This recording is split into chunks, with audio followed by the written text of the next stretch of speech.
Olá, sexto ano. Hoje nós vamos dar continuidade ao nosso conteúdo falando sobre Grécia Antiga.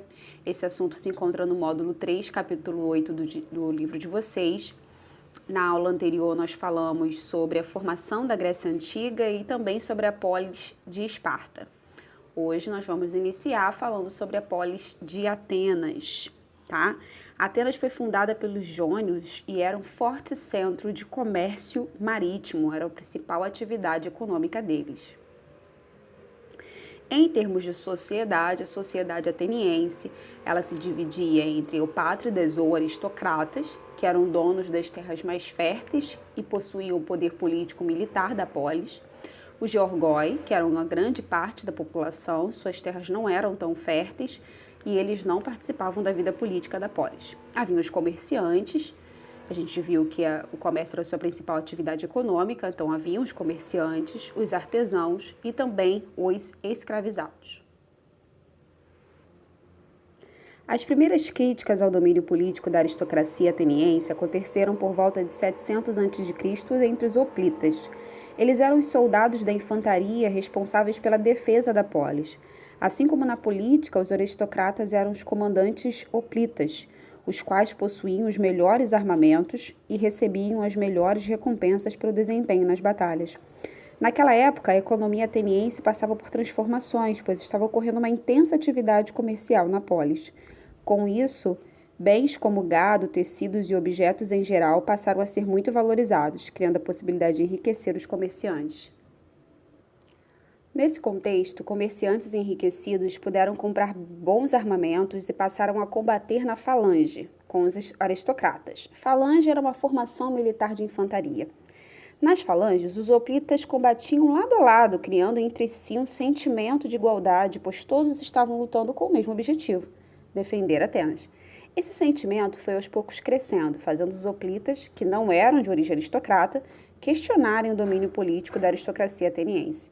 Essa insatisfação entre os guerreiros, conhecida como Revolução Hoplítica, foi fundamental no processo de mudanças no modo de organização política de Atenas.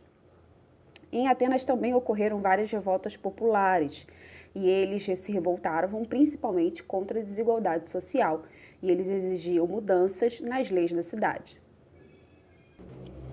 Para tentar controlar a insatisfação popular, os aristocratas criaram um cargo de legislador para que ele registrasse as leis de Atenas.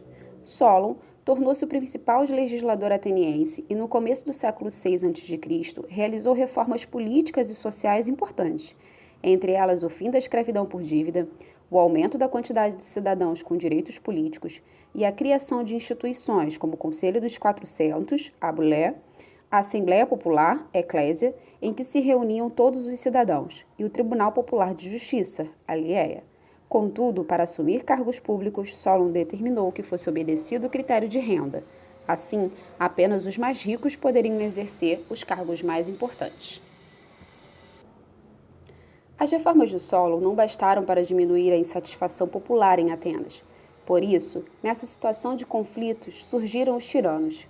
Eles tinham um apoio popular e chegaram ao governo de Atenas por meio da força. Pisístrato, Hípias e Hiparco foram os principais tiranos da história ateniense. Por volta de 530 a.C., o tirano Pisístrato governou Atenas, fazendo importantes reformas sociais.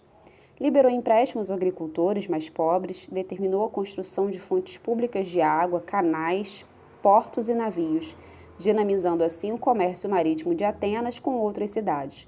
Pisístrato também incentivou a produção cultural, apoiando artistas e intelectuais, e edificou bibliotecas. A ele são atribuídas as primeiras compilações escritas da Ilíada e da Odisseia de Homero.